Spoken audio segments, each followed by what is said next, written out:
कुरान कहाँ था? 3 दिन पहले से डीजे बजते रहा, तब कुरान कहाँ था? तेरे घर के अंदर गीत की रस्में होती रही, तब कुरान कहाँ था? तेरे घर के अंदर रोज रात के 11 बजे ढोलक बंद होती थी, परमल बांटे जाते थे, तब कुरान कहाँ था? मेहंदी की रस्म पर जमकर के बदतमीजियां होती रही, तब कुरान कहाँ था? तेरे घर के अंदर बेटी की रुखसती पे बेटे डांस करते रहे, तब कुरान कहाँ था? अब जब बेटी चलने लगी है तब कहते हो ठहर जाओ, अभी गाड़ी में पहले बेटी से कुरान रखा जाएगा। मैं कलाई पकड़ के पूछता हूँ हर बाप से जो गाड़ी में आके कुरान रख रहे हो, बताओ बेटी को कुरान पढ़ाया गया कि नहीं? कहा नहीं मौलाना, कुरान तो ना पढ़ा सके। कहा दे क्यों रखे हो? ताकि बेटी के जहेज में कमी ना रह जाए। मैंने कहा चल ठीक है, तूने दे दिया जहेज के तौर पर, लेकिन हमने देखा है जब यही कुरान बेटी की ससुराल जाता है तो जैसे फ्रिज आया, सास कहती है इधर संभाल के रखो, अलमारी आई यहाँ रखो, आया कूलर यहाँ रखो, उसके बाद वॉशिंग मशीन यहाँ रखो, ये कुट्टी काटने की मशीन, ये कपड़े धोने की मशीन, सारी संभाल के रखी जाती है। आखिर में एक बंदा कुरान लेके चलता है, सास कहती है ये क्या है? का इसमें कुरान है। का इस कुरान की क्या जरूरत थी? हमारे घर के अंदर 11 कुरान पहले से मौजूद थे, जाओ इसे मस्जिद में पहुंचा दिया जाए। और मेरे भाई पूछते हो कयामत कब आएगी? जब कुरान को उठा के घर से मस्जिद में पहुंचाने जाया लगे तो याद कर लेना अब किसी ऐलान की जरूरत लगी है, कयामत तेरे दरवाजे पे आके खड़ी हो गई। शर्म आनी चाहिए। हमारे घर के अंदर टीवी के लिए जगह है, फ्रिज के लिए जगह है, कूलर के लिए जगह अगर नहीं है तो कुरान के लिए नहीं। क्यों नहीं है? पढ़े कुरान, बेटियों को भी कुरान सिखाओ, खुद भी कुरान सीखो। वरना क्या जवाब दोगे क़यामत में हुजूर को? ये मोहल्ले मोहल्ले में मदरसे बन गए तो इसलिए सस्ता समझ लिया हमने दीन को। आज गांव गांव में कुरान पढ़ाने के इदारे कायम है, ये उलमा का एहसान है। तुम्हारे ताने सुन के, तुम्हारी गालियां सुन के, तुम्हारी जुल्म और सितम को सहने के बाद ही मदरसे चलाते हैं। सबकी बात नहीं करता, सारी खराब हो जाए फिर बेड़ा ही गर्क हो जाए। लेकिन यह भी कड़वी सच्चाई है, जिन्हें कुरान पढ़ाते उन्हीं से कुरान के नाम पे गालियां खाते। मुझे बताओ, जिस टीचर ने तीसरे क्लास की किताबें पढ़ाई हो और बंदा जज भी बन जाए ना, तो हिंदी इंग्लिश के अंदर उसूल ये रखते हैं, ये हर शख्स, और मैं चाहता हूं कि हर उस्ताद का एहतराम किया जाए। वहां ये होता है कि नहीं नहीं मेरे टीचर खड़े। तुम्हारे टीचर कैसे? का तीसरे क्लास मैंने इन्हीं से पढ़ी। एक क्लास पढ़ लिया, एहतराम करते हो। जिसने तुम्हें पूरा कुरान पढ़ा दिया उसका एहतराम क्यों नहीं करते? बताओ मुझे। दीन सस्ता है? इतना सस्ता नहीं जितना समझ रखा है। दीन कितना मुश्किल है, कभी पूछ खदीजतुल कुबरा से। हमारा तो कुछ नहीं लगा ना, हम तो एक बोरी सीमेंट की मदरसे में देकर 6 बार कारी रैसुद्दीन से हजरत से ऐलान कराते, कर दियो मैंने एक बोरी सीमेंट की दी। क्या लगा है किसका यार? जो कुछ लगा है दीन पे नबी का लगा है। और मैं तो अक्सर कहता हूं खुदा की कसम, हमारा कुछ नहीं लगा हजरत जी। गाड़ी से आते, शान से आते, गले में हार पड़ते, इस्तिकबाल होता, लोग जूस पिलाते हैं, अच्छे से अच्छा खाना खिलाते हैं, मगर कायनात के सबसे बड़े कारी को मोहम्मदुर रसूलुल्लाह कहा जाता है। दुनिया के सबसे बड़े खतीब को मोहम्मदुर रसूलुल्लाह कहा जाता है। मेरे नबी पढ़ो हुजूर को ताइफ में गए कुरान सुनाने के लिए, बजाय इसके कोई पानी पिलाता, कोई नारे लगाकर इस्तिकबाल करता, रास्तों में पलके बिछाई जाती, लोगों ने पत्थर मारे और इतने पत्थर बरसाए कि मेरे नबी का पूरा जिस्म लहूलुहान था। हुजूर फरमाया करते थे, आयशा वो पत्थर मार मार के थक गए थे, तुम्हारा नबी कुरान सुना के नहीं थका था। तुम्हारा नबी कुरान सुना सुना के नहीं थका था, वो मारते रहे, मैं कुरान सुनाता रहा। यहां तक कि फिर मैं बस्ती से बाहर आ गया, फरिश्ते आ गए, महबूब कहना इशारा कर, पहाड़ी उठा के पीस देंगे। हवा के फरिश्ते ने कहा था इशारा करें सबको उड़ा देंगे। बादलों के फरिश्तों ने कहा था तबाह कर देंगे, आप कहें। मेरे नबी ने क्या कहा था? फरिश्तों चुप हो जाओ, मैं हम मिटाने नहीं आया, मैं इन मिटते हुओं को बचाने के लिए आया हूं।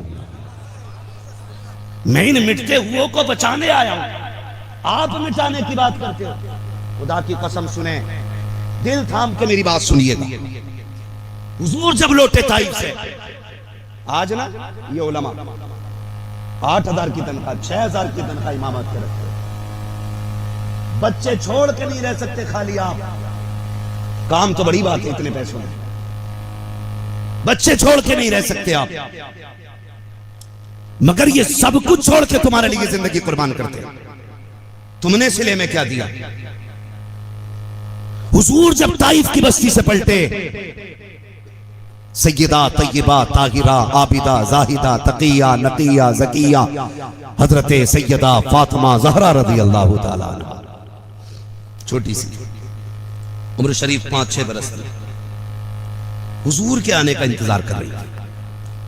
हर बेटी को बाप के आने का इंतजार होता है। बाप परदेश में होता है ना, हर बेटी इंतजार करती है अब्बा कब आना है। कई बार तो बेटियां भी फोन करके कहती हैं कब आओगे।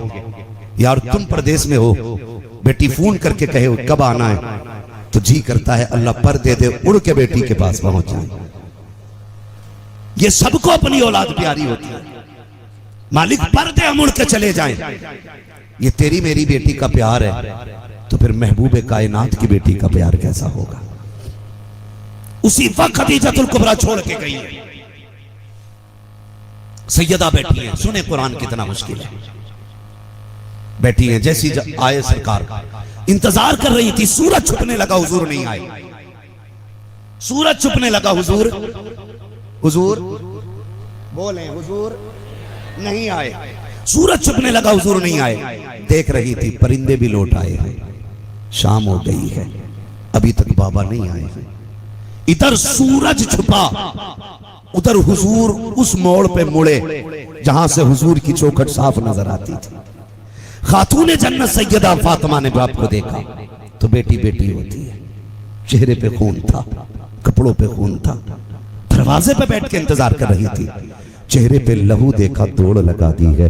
अल्लाह अकबर, दौड़ के बाप की उंगली थामी, हाथ पकड़ के अंदर लाई, ऊंची जगह पे बैठाया, दौड़ी दौड़ी दुपट्टा भिगोया, अपने दुपट्टे के कोने से बाप के चेहरे के लहू को साफ किया, फिर चटाई का छोटा सा टुकड़ा जलाया, उसकी राख बना करके लाई। जहां जहां जख्म लगा था, हुजूर की जख्मों पे सैयदा कायनात ने राख का मरहम रखा है। मगर खुदा की कसम, अगर कोई हमदर्द मिट्टी भी रख देता है तो लाखों के मरहम से महंगी हुआ करती है। शर्त तो यह है कोई हमदर्द होना चाहिए। आज तो जख्मों को भी इसलिए छेड़ा जाता है ताकि किसी की चीख निकले हमें मजे आए, किसी को दर्द उठे हमें लज्जत मिले। खुदा की कसम, महबूबे कायनात की बेटी ने बाप के जख्मों पे मरहम रखा और वो राख उठा के रखी। उसके बाद जब जख्मों का लहू सूख गया, बाप की गोद में सैयदा बैठी है, कलाई के हाथों की माला बना के बाप के गले में डाली सैयदा फातिमा ने और कहा था अब्बा जी अपनी बेटी को एक इजाजत दीजिए। कहा बेटी किस चीज की इजाजत? कहा आज फातिमा ज़हरा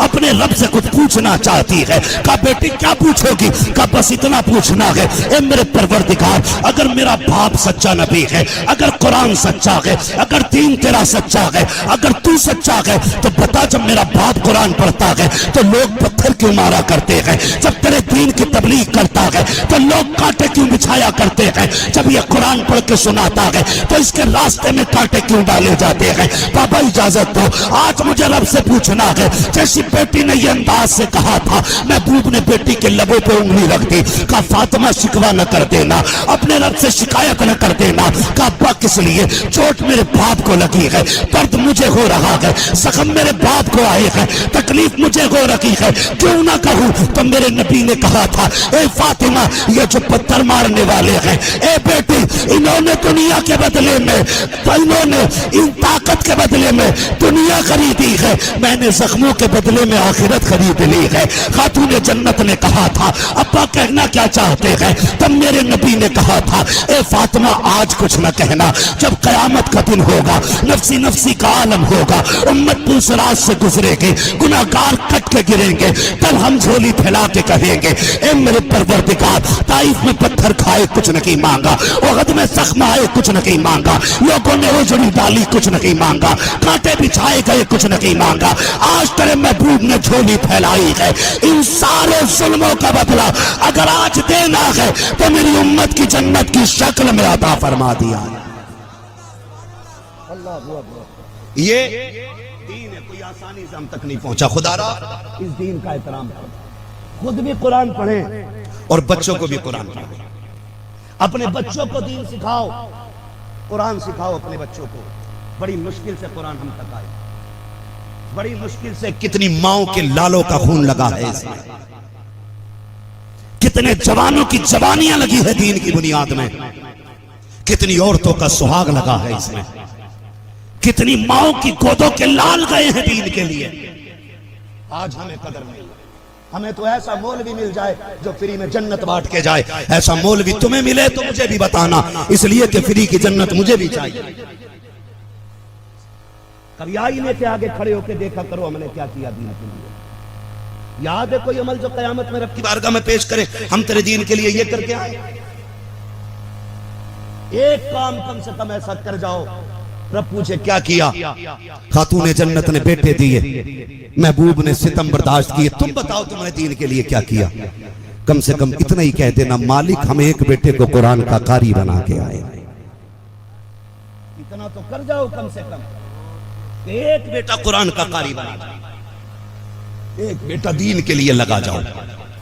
खुदारा अपने आप को बदलने की कोशिश करें, कुरान पढ़ने की कोशिश करें, दीन सीखें, दीन सीखें। पूरी दुनिया 11वीं खा रही है, सारे 11वीं वाले ना। बोलो भाई, कड़वी बात है ना। दवा जितनी ज्यादा कड़वी होती फायदा उतना ज्यादा करती है।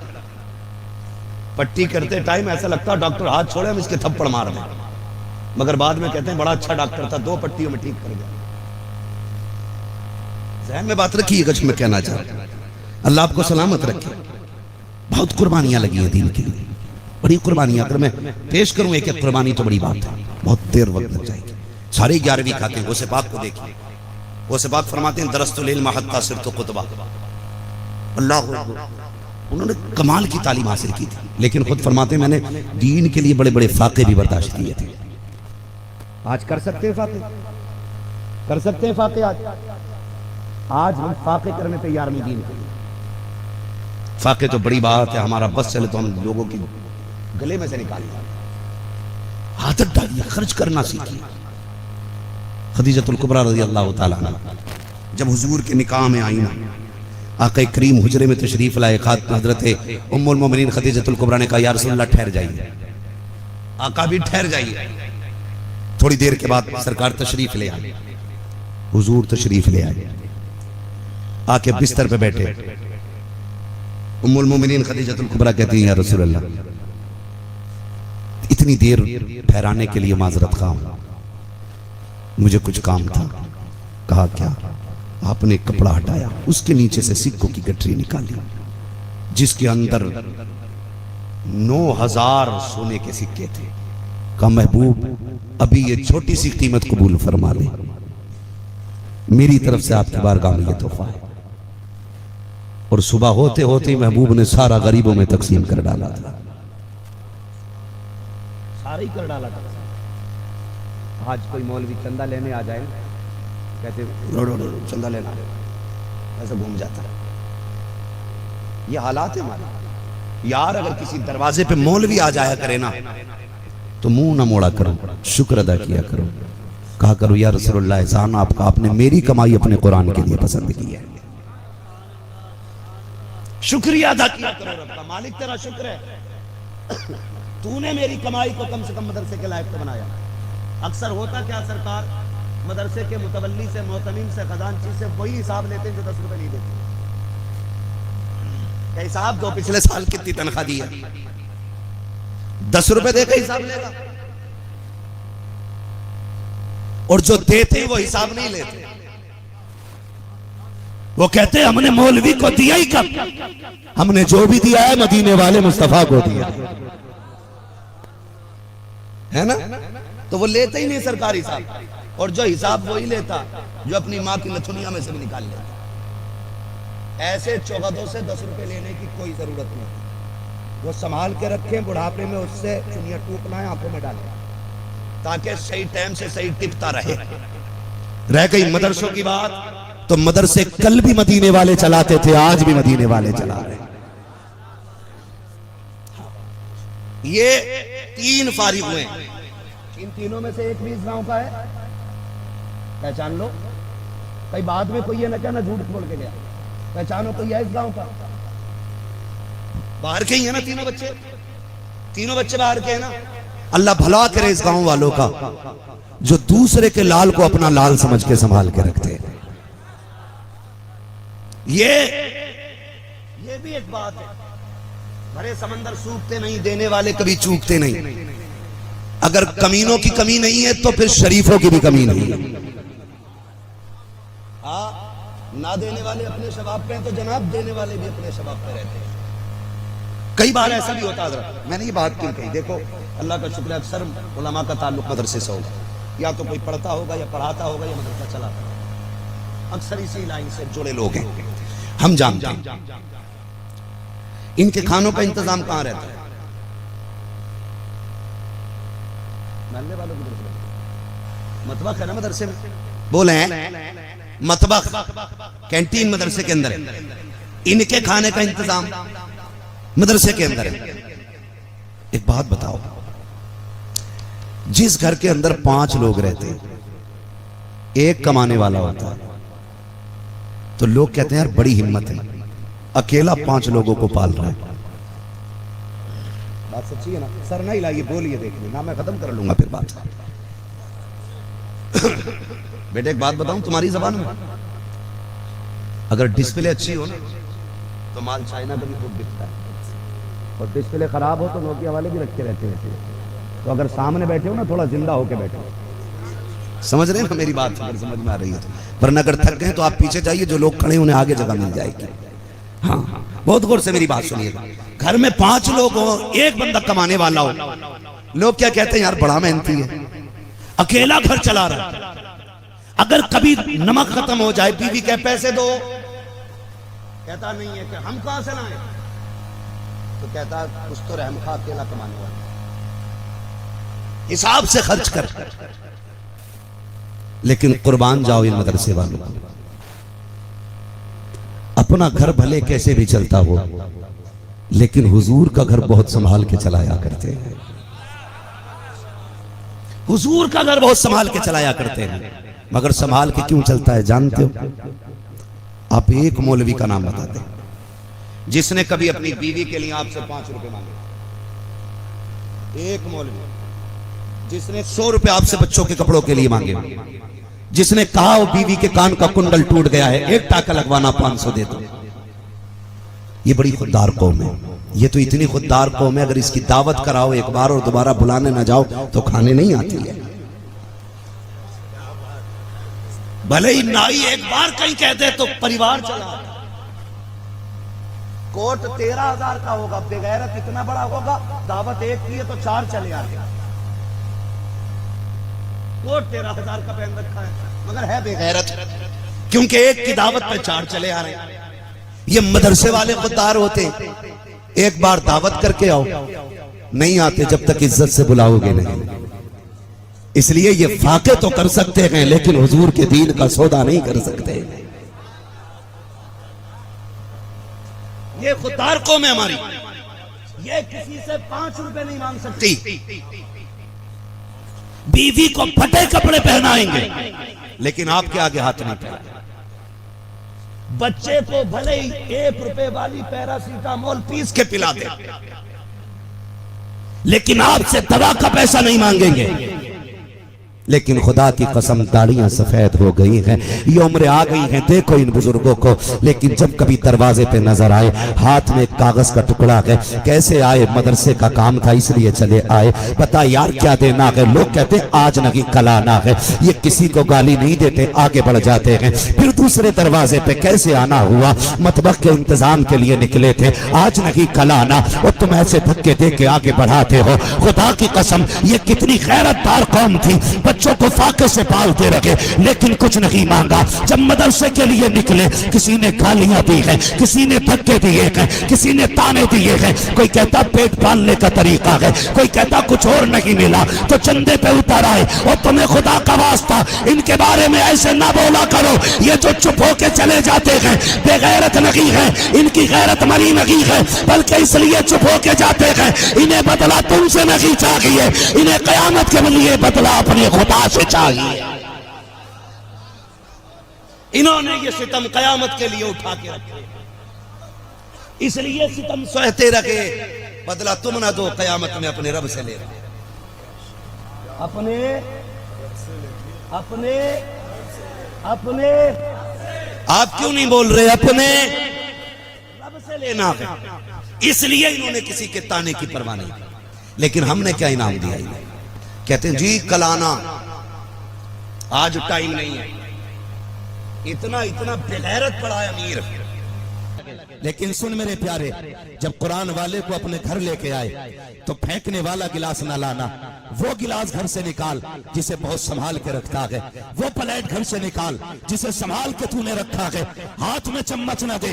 बैठा कुरान के कारी को कहे मुस्तफा के दीन के तालिब इल्म, आज चम्मच से ना खा, उंगली डाल मेरे खाने के अंदर और हाथ से प्लेट को छू दे। खुदा की इज्जत की कसम खा के कहता हो, जैसे कुरान वाले के हाथ तेरे घर की प्लेट में जाएगा, सिर्फ उंगलियां नहीं जाएंगी, उंगलियों के साथ खुदा की रहमतें भी नाजिल कर दी जाती।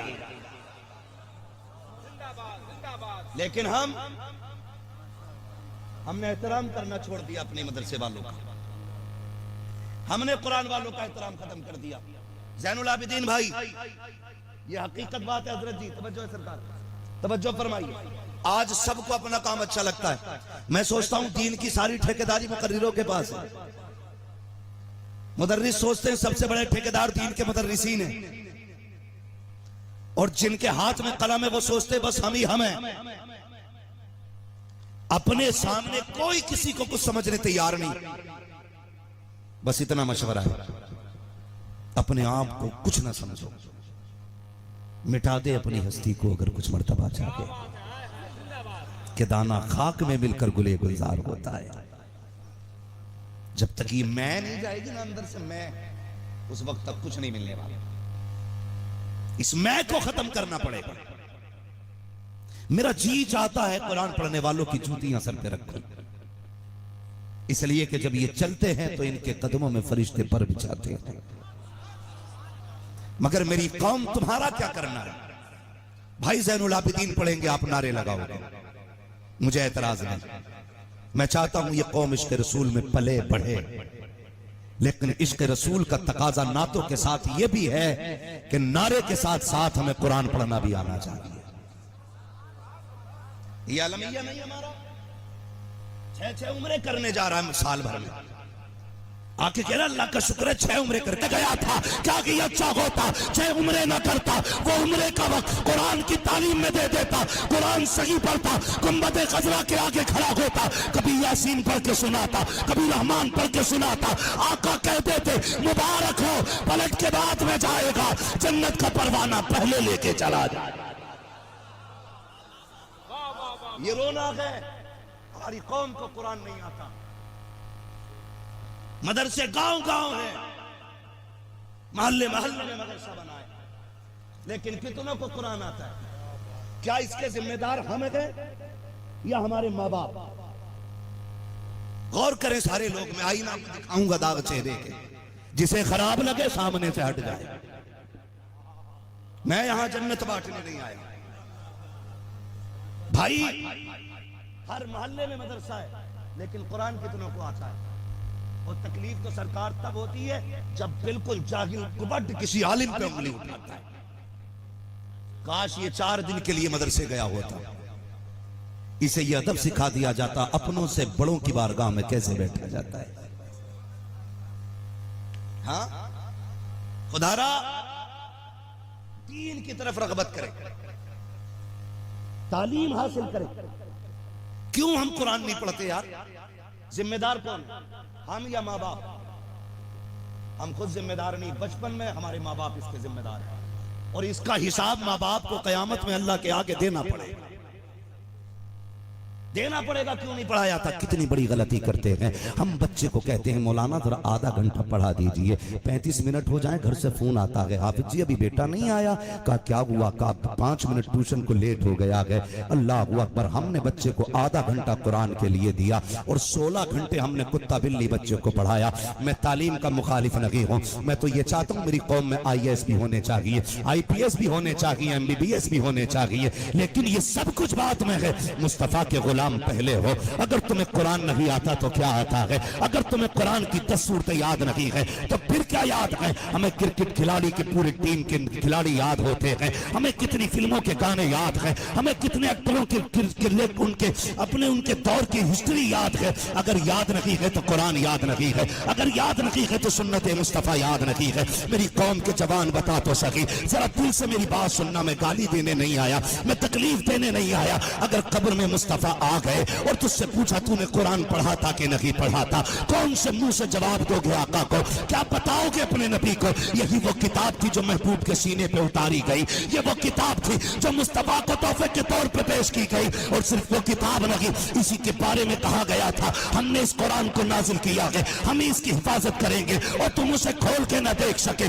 कब कब कुरान खोला जाता है, जब बाप मरे तब कुरान खोला जाता है, जब माँ का तीजा 40 माह हो तब कुरान खोला जाता है। मैं इस बात से इनकार नहीं करता, मैयत पे भी कुरान पढ़ो, लेकिन उससे पहले जिंदगी में कुरान पढ़ लिया करो। अपने घरों के अंदर कुरान पढ़ा करो। फजर की नमाज के बाद बेटियों से कहो मुसल्ले पे कुरान पढ़े, बीवी से कहो मुसल्ले पे कुरान करे, माँगों से कहो कि रोटी बना तो यासीन पढ़ के बना, नाश्ता बना तो बिस्मिल्लाह पढ़ के बना। तुम्हें खुदा का वास्ता कुरान को आम कर दो, तावीज़ों की जरूरत नहीं लगेगी।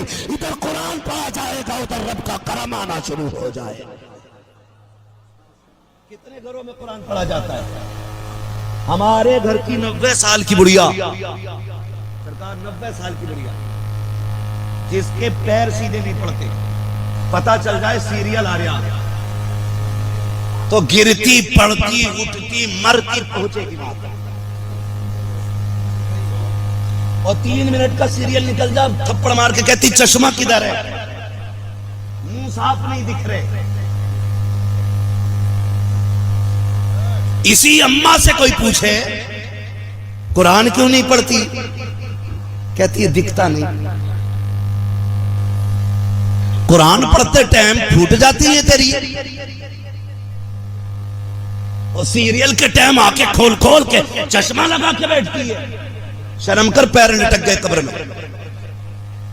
गलत कह रहा हूं मैं? जाओ, जितना बड़ा मजमा बैठा है ना, अल्लाह आपको सलामत रखे। मैं चाहता हूं अल्लाह हर घर के अंदर एक कुरान का कारी पैदा फरमा दे। अगर मेरी बात गलत हो, हाथ नहीं उठवाऊंगा।